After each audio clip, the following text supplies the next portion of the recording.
Heads up, this episode includes adult language, weird stories about turkeys, and spoilers. In the summer of 2000, a Mexican director named Alejandro G. Iñárritu released his debut movie, AMORES PERROS.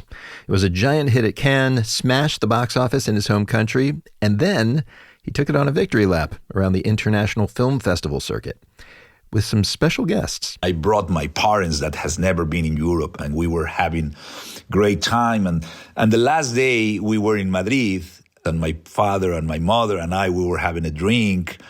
And suddenly my mother turned to me and said, "Mijo," said, "my son, ¿cuándo vas a tener un trabajo de verdad?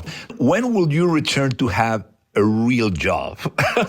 She was absolutely worried. And I said, "Mom, this is my job." I said, "What do you mean?" I said, no, but a real job. And she was right. At that time, to be a filmmaker was like to be a beekeeper or like a hunter of jaguars or something like that. It was an eccentric kind of shit. Jaguars, exactly. It was like, what do you do? I'm going to hunt jaguars. It's like crazy. Yeah, Iñárritu's mom was right. In 2000, being a filmmaker in Mexico was no kind of career. What she didn't know is Amores Perros was going to change all that. It's a movie that's all about intensity, opening smack in the middle of a car chase through Mexico City that ends with a bloody crash. And then it weaves back and forth through time to tell 3 stories about the people affected by the crash, each of them from different levels of Mexico City society, and all of them with dogs, which, just like their owners, both suffer and survive. It's a movie that put Mexican cinema back on the international map, definitely led to a career Iñárritu could support his family on.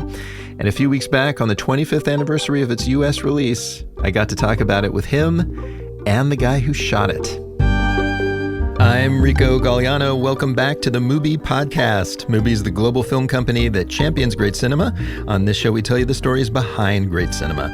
For the last few weeks, we've been regaling you with stories all about great music needle drops in movies. We will wrap that season up next week. But today, it's a special episode, my interview with Alejandro G. Iñárritu and cinematographer Rodrigo Prieto about Amores Perros.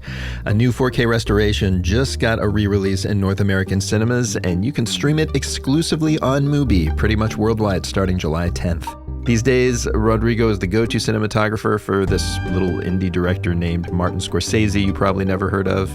Rodrigo's shot Scorsese's The Wolf of Wall Street and Killers of the Flower Moon, to name a few of many films. And of course, Alejandro is one of only 3 guys ever to win back-to-back Best Director Oscars for his movies Birdman and The Revenant.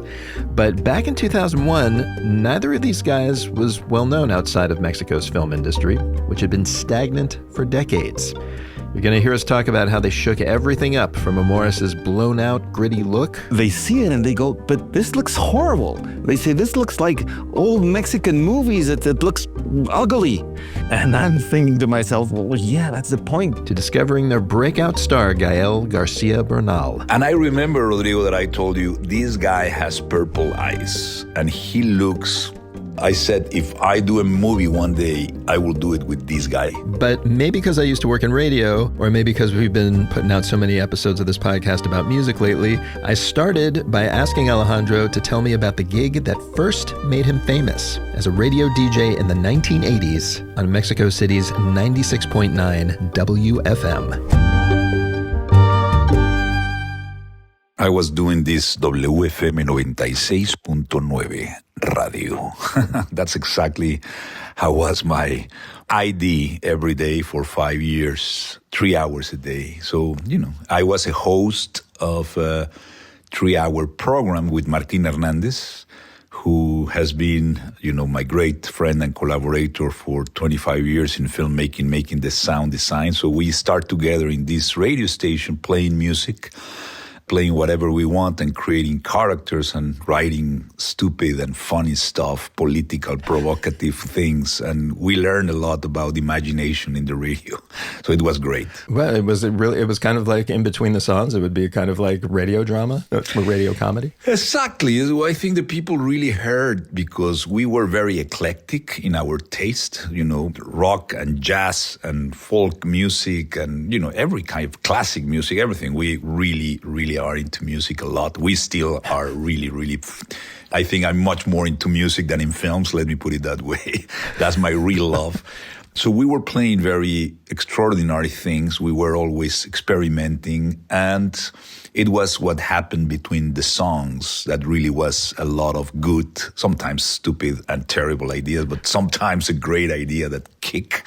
And people really was wanting to hear what happened between the songs. And that was a fantastic exercise for us as young people. We were 20 years old. Could I ask for like one example? Like does something stand out as memorable? Rodrigo was maybe an audience, so maybe he can tell you what he remembered. Rodrigo, what was your favorite shit that we did? Yes, I remember very well. Yeah, before I met Alejandro in person, I met his voice. And exactly right now that Alejandro, that you were doing the intro, it really brought back memories of, before knowing you, but it was a time of my life and so many of us in Mexico City that was really iconic. I mean, that was when I was, becoming what I am. I mean, I was working in a still photography studio. I was falling in love with my then girlfriend. And that was the soundtrack of that time. WFM and Alejandro's voice and Martin Hernandez. And one of the vignettes that's just so ridiculous and unforgettable was this thing that they came up with. What do you mean by ridiculous? Why you mean? That was quite ridiculous, you gotta admit.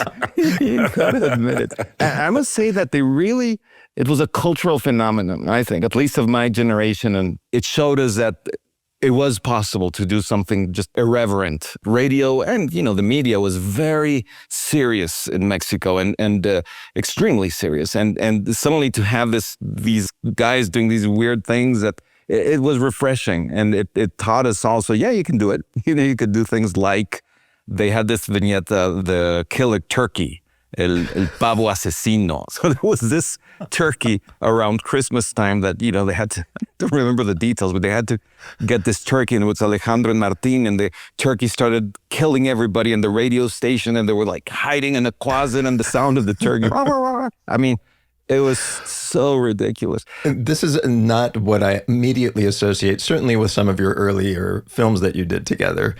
How do you go from that kind of like extreme, like Morning Zoo irreverence to, this movie? What is the connection? What do you mean? What do you mean? You are talking about the turkey, the assassin turkey to the assassin dog. Come on.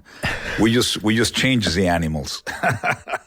I see. It was all, you're just a one-trick pony. Exactly. No, I think that was 15 years before I made the film. When you are 20 years, and it was great exercise of things. We once create a very chaotic situation in Mexico City because we invented a guy who locked himself in a metal box in the middle of a highway in Mexico, in El Periférico. Mm-hmm. And it was so well produced that all the people start avoiding that connection in the highway, and the authorities call us to say that if we don't stop the shit, they will really, shut down this radio station and we were interviewing this guy, and this guy was a rebel complaining about all these things politically that was happening in Mexico and accusing the politicians, but real accusations. And it was funny, but it was a very political critic to the government. And again, I think it's about, honestly, the images that we were about to trigger with sound and the rhythm of the music and the atmosphere of the music. In a way, the audio for me is kind of a definite element in a film experience, So I think in a way it was a way to get people imagination, connected with. And then obviously, again, this was 1985, and it was 1999 when we did Amores Perros, 14 years later. Well, in between this, you start a production company, which is, I believe, where you first started working together. Z Films, is that what? Z Films, yes. Tell me how you ended up collaborating, first of all, the two of you. Rodrigo, you have better memory than me. Well, I was shooting movies and commercials, starting my career.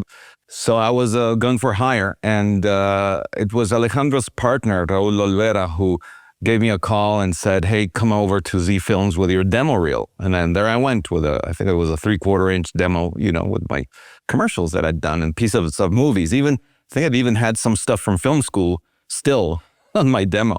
So I got hired. First, I shot with Raul, some commercial for cars or something. Before Alejandro showed up to meet you? And then I remember after we'd shot the commercial, or I think we'd already done it, and I heard the voice, I heard Alejandro's voice coming in to the room, and then that's a face, because back then, you couldn't, Google, okay, who's you just have to meet the person. Yeah, you didn't know what the DJ looked like. How did Alejandro compare to your mental image? You were pretty disappointed, I guess.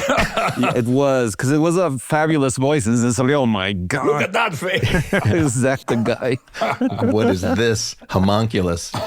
So, then we did a bunch of many commercials. And lots of them had this irreverent thing to them, too. Lots of them were comedies, little comedies that were very strange and so much fun, because Alejandro also was writing these commercials, and Raul Olvera, they were, creative partners. So there was total creative freedom. It was like, hey, Alejandro, how about we try this? And if you like the idea, we'll do it. Or, and it just felt very free and very wonderful.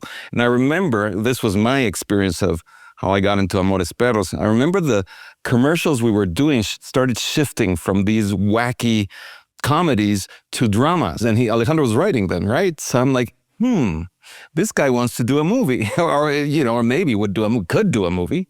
We interviewed Gael about this movie for an episode that we did about sort of like Mexican film history. And he remembers actually the first time working with you guys being in a commercial that he describes as just him crying in a room.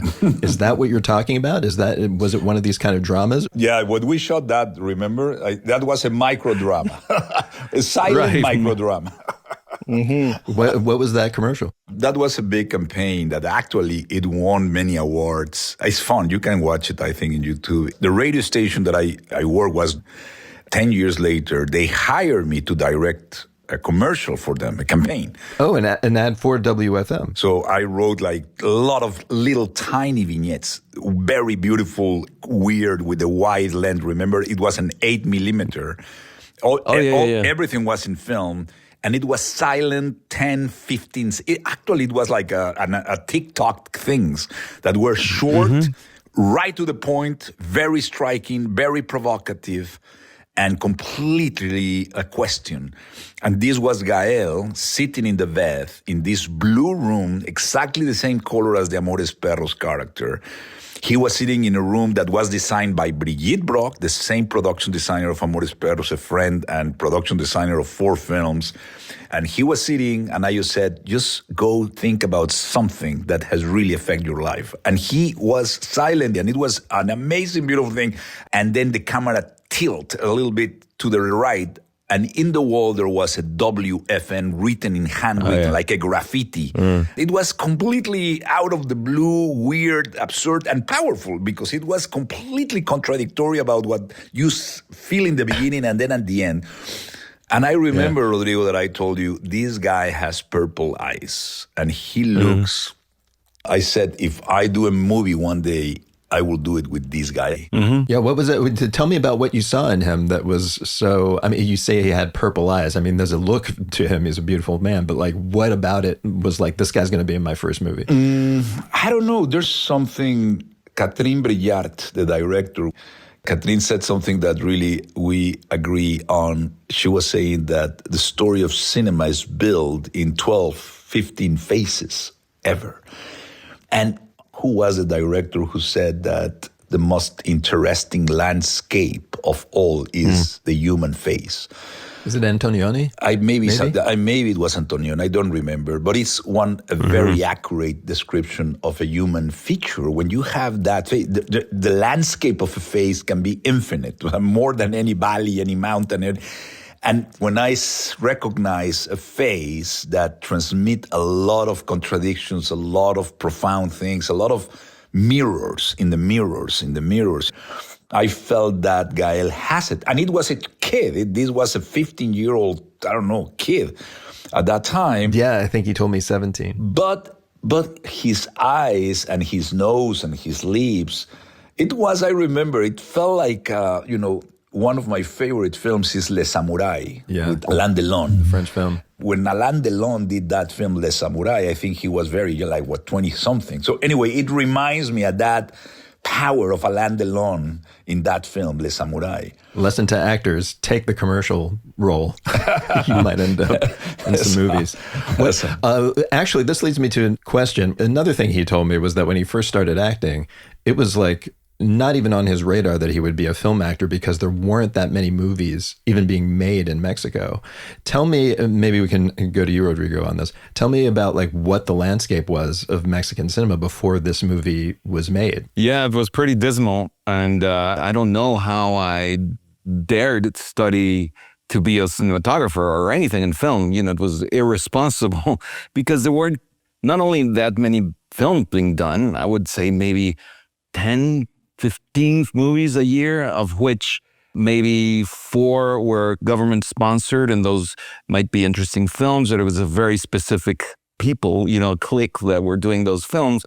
And then the super commercial, badly made and horrendous movies. So it was a bleak panorama. And then for me as a cinematographer, getting into a union, for example, was impossible, just undoable. It was, and by law, there was no independent, non-union cinema. For movies to be done and distributed, they had to be union films. That's it.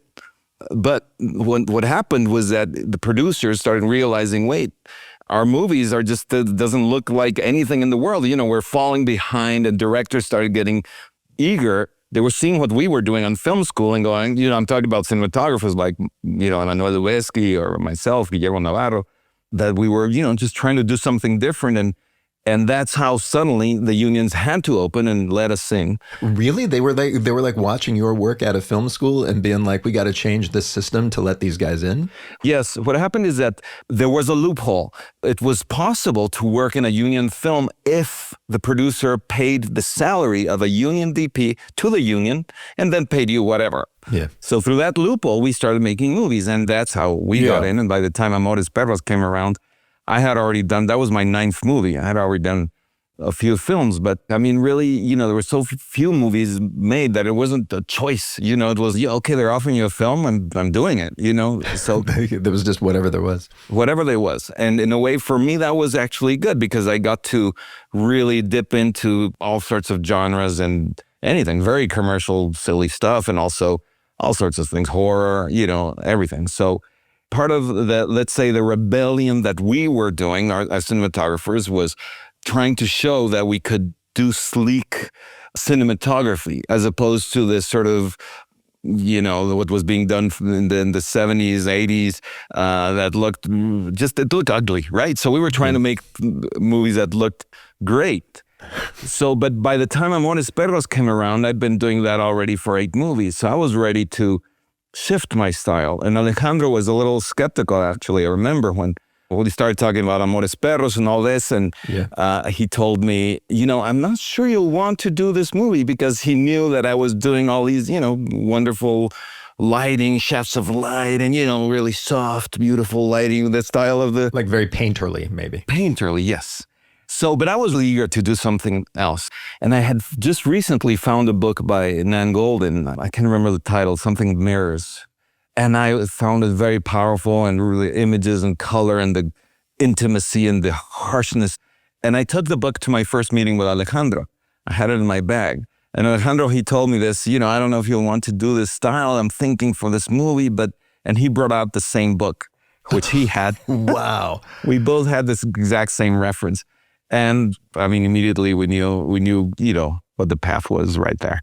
Describe, Alejandro, what that book is. Like, what is the texture that you were going for? And were there movies that had that texture, maybe, that influenced you? Well, I think, as Rodrigo said, it was more the immediacy of having characters that really breathe and things that smell, and I always mention Joel, the one that won Palme. Joel, yeah, it's won the Palme d'Or in the 80s. I only know that movie because we're thinking of doing an episode about it. It's Turkish. I mean, I think that film really, really marked my aesthetics. But I think that we explored that in Babel. But I will say Happy Together of, I think, Wong Kar-wai, Happy Together. It was a wonderful experience to see it at that time, breaking the waves of Lars von Trier's. Obviously, that does have a similar handheld kind of gritty style. Exactly, and very, very human driven. It's funny how handheld has been misunderstood, no? Because when you have John Cassavetes doing this in the 70s, the grainy kind of thing, people feel that it's a very easy kind of independent freestyle, and it's not. It's absolutely a very delicate aesthetic decision, that apparently is improvised and free, and whatever happened you capture is not capturing, is absolutely controlled. Mm-hmm. Actually, the Dardenne brothers, for example, that is another incredible filmmakers that I like. And the Belgian team, yeah. And I became to know them a couple of times, and talking to the Dardenne brothers, they rehearse every scene that you see of the Dardenne brothers that feel like, oh, this is kind of documentary style, handheld, and blah, blah, blah. They are planning every single movement of the camera is absolutely planned. And in this case, I wanted the uncertainty of the moment, but to get that, I knew that I had to plan it. And we storyboard every moment, and we plan every single sequence. It was a very dissected disguise in this kind of handheld thing. That's why I end up shooting 1 million feet, which is crazy. Mm-hmm. Yeah. Well, let me ask about the film that you wanted to give this treatment. We've kind of jumped ahead of the actual story and all that stuff. What were you're about to make your first movie? I'm sure this wasn't the very first project that you considered. What were the elements that you wanted for your first film? I wanted emotion and rhythm. I knew that. I knew that was my thing. I knew rhythm. Because I have rhythm. I'm in a way a frustrated musician, but I play drums, I play guitar, I love music, I know rhythm. And in the radio, I think I got trained in a way to know the rhythm of a flow of narrative or storytelling with music, with pauses, with silence.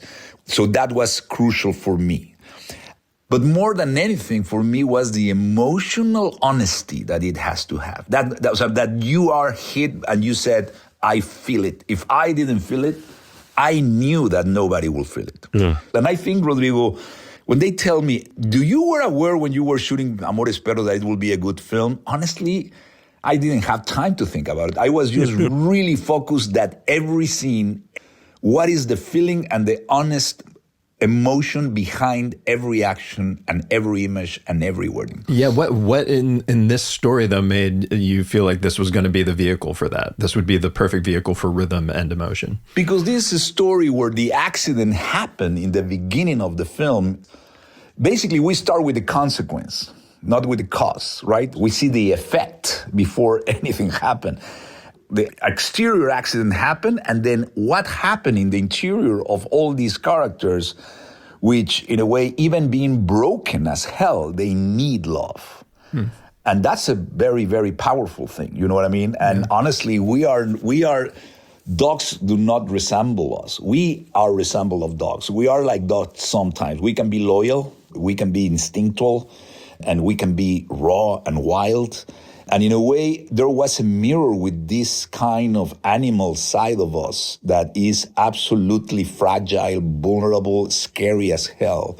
So all these elements in the story were there. People wishing love for the wrong reasons. Yeah. But I also love the idea that this, like you're a drummer and we're talking about rhythm, and it's weird. It's like this movie starts with like a, cymbal crash. Absolutely. It's like it doesn't start with a roll and lead up to something. It's just like, we're off.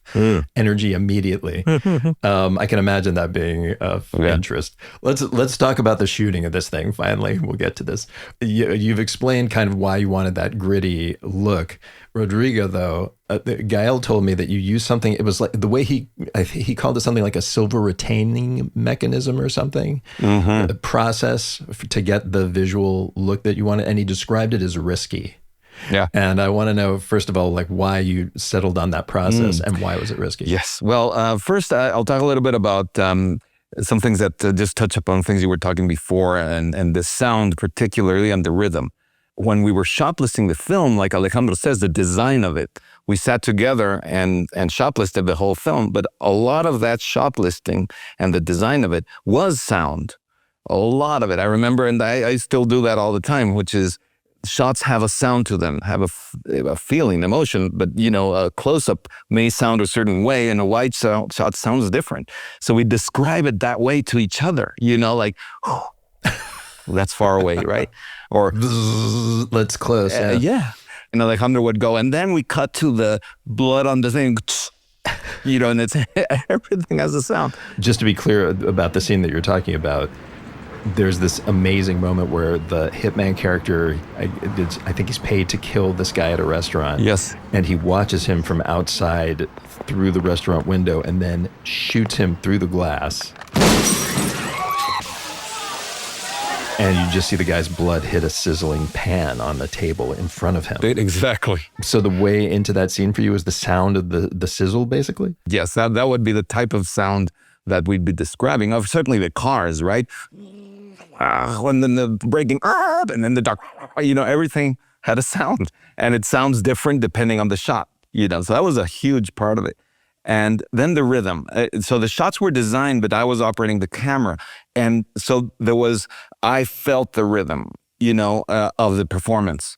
So it was a dance with the actors. And I would feel the freedom also with Alejandro of, okay, so the character is looking at a certain thing. So I would pan the camera immediately, and maybe things like that weren't completely planned, but it felt right. So within that structure that we built, there was that a little bit of improvisation that had all to do with rhythm. Yeah. But in terms of the look of it, I remember Alejandro and I, we saw Yes Breaking the Waves and lots of films that were handheld, and we felt that it was, great and all that, but we needed something distinctive of Mexico City, something that felt like our city.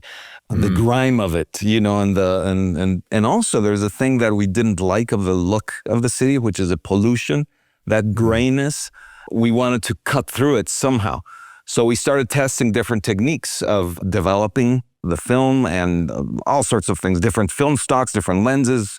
And one of the techniques we tested was, some call it bleach bypass, actually, or silver retention is another way of calling it. Anyway, it wasn't very well known what would happen actually with a negative if you went through this process. So there was a pushback. And I remember particularly our financiers, we showed them the tests. I remember that day.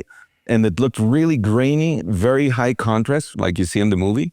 So they see it and they go, but this looks horrible. They say, this looks like old Mexican movies. It looks ugly. And I'm thinking to myself, well, yeah, that's the point. But, and Alejandro, who's a master at many things, but one of them is persuasion. And I think that's an important thing for directors, You mean stubborn? Yes, but you can be stubborn, but not persuasive. And, he explained the whole notion behind it and basically told him it's that or I'm not doing the movie. It's this look or goodbye. Is that right, Alejandro? You were ready to walk for this? Yeah, it's always a battle with this kind of decision, especially when you're a first filmmaker. You have to cross a lot of lines and you have to convince people. So yeah, that was one of the many things you need to really explain and make a point about why. And I'm glad that we did, because I think the film really got a very distinctive way to do things. And it was prohibited around the world because it's so toxic that is actually forbidden around the world. You cannot do that anymore in any laboratory. The process? The process is... Like literally the chemical process is outlawed? It's prohibited. It's against the law because it's absolutely toxic. Because, it's dangerous, actually. It was already prohibited in the United States, so thanks that we were in Mexico, we could do that. But then after that, I think even in Mexico it's prohibited now. Now, obviously, it's a filter of Instagram, and it's boring now. Yeah, what gave you the balls to do this? It's your first... We are Mexicans, my friend, remember. But But I mean, within this, I mean, you're telling me about this place. Movies are barely being made. This is a movie they're telling you, like, this looks ugly. This is your first movie. Like, what makes you go like, yeah, screw you. Like, I'm doing it this way. Let me tell you what I think it is. The fact that we didn't have an industry, the fact that you have to die to become a DP, I will say most of all filmmakers in my country, if you were lucky, you have one film. If you are incredible successful, you have 2 or 3, and you are like, fuck, that guy has 3 films. What I'm saying is, normally you will have one chance in your life, and in that film, you have to put all what you have. That's it. So I was not sure if I will have first a second film and let aside a career. So that's why, like, there's nothing to lose. Let's just put all our balls, whatever balls we have. Yeah.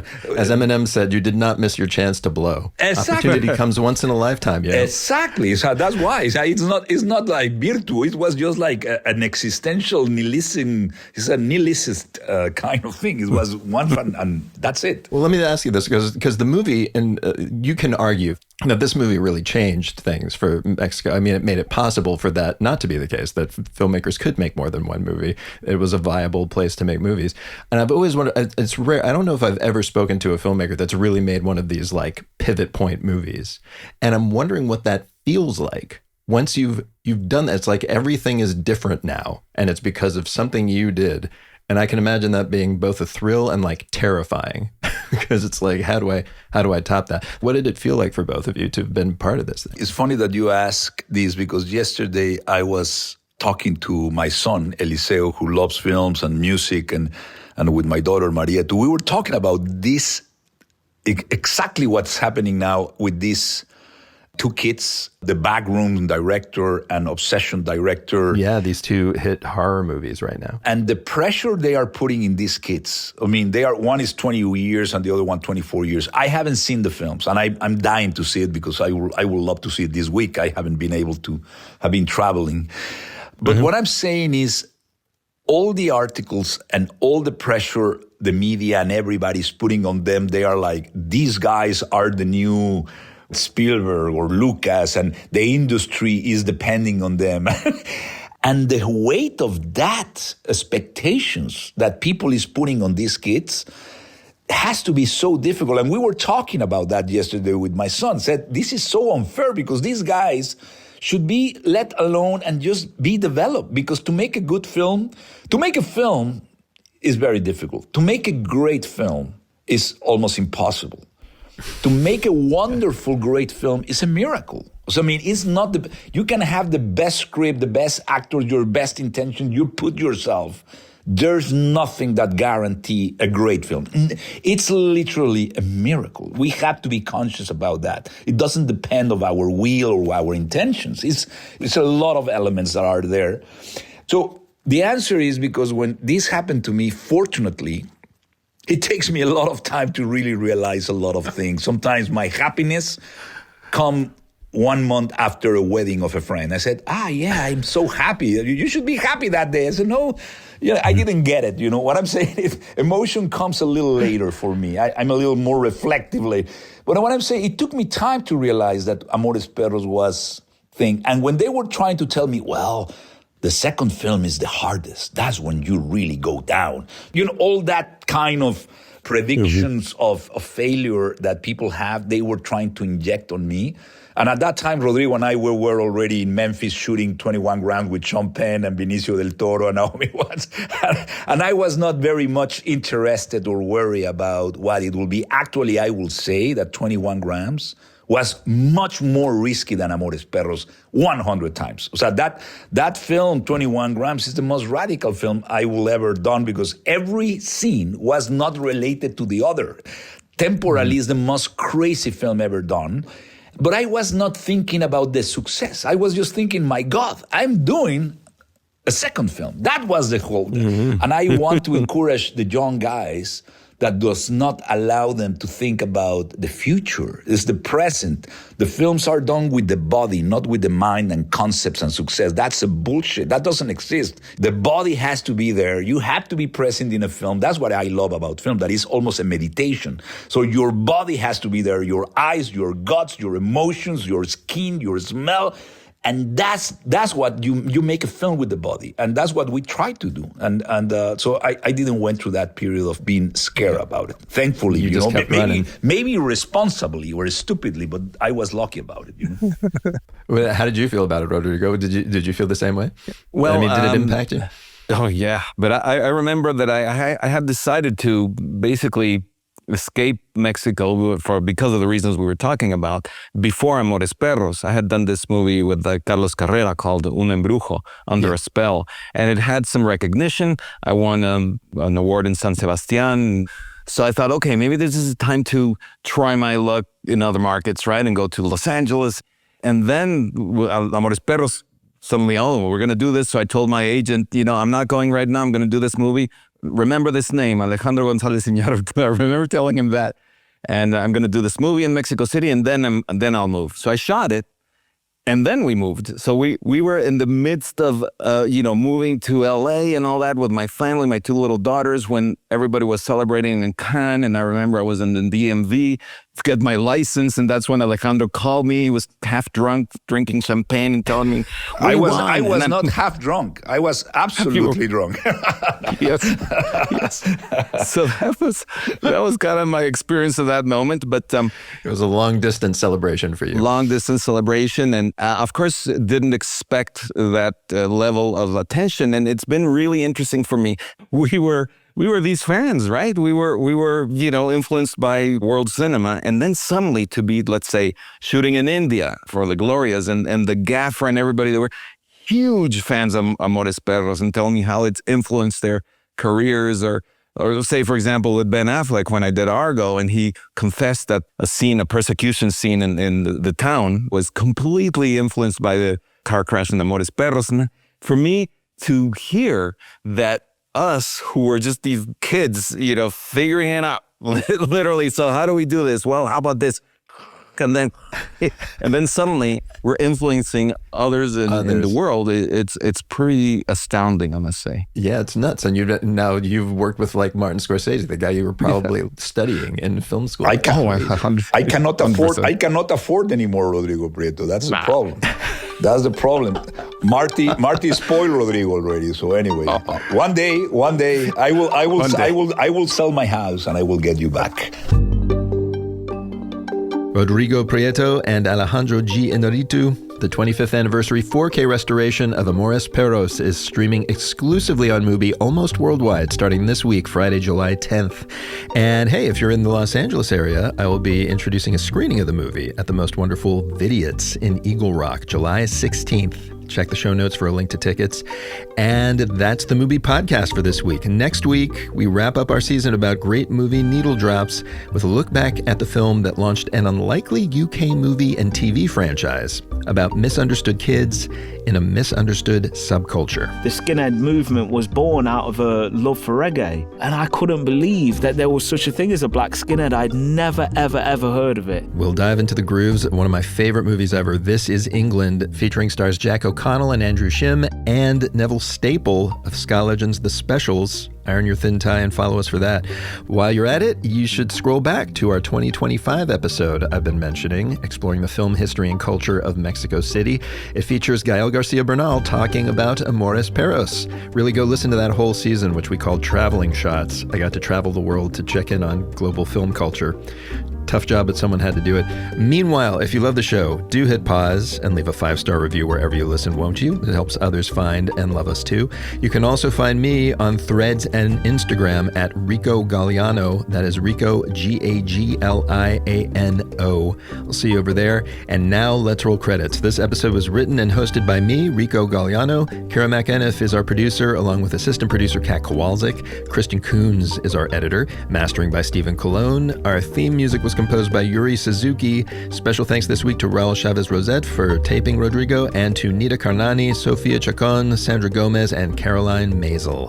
This show is executive produced by me, along with F.A. Checarel, Daniel Kasman, and Michael Taka. And as always, to watch the best in cinema, subscribe to MUBI at MUBI.com.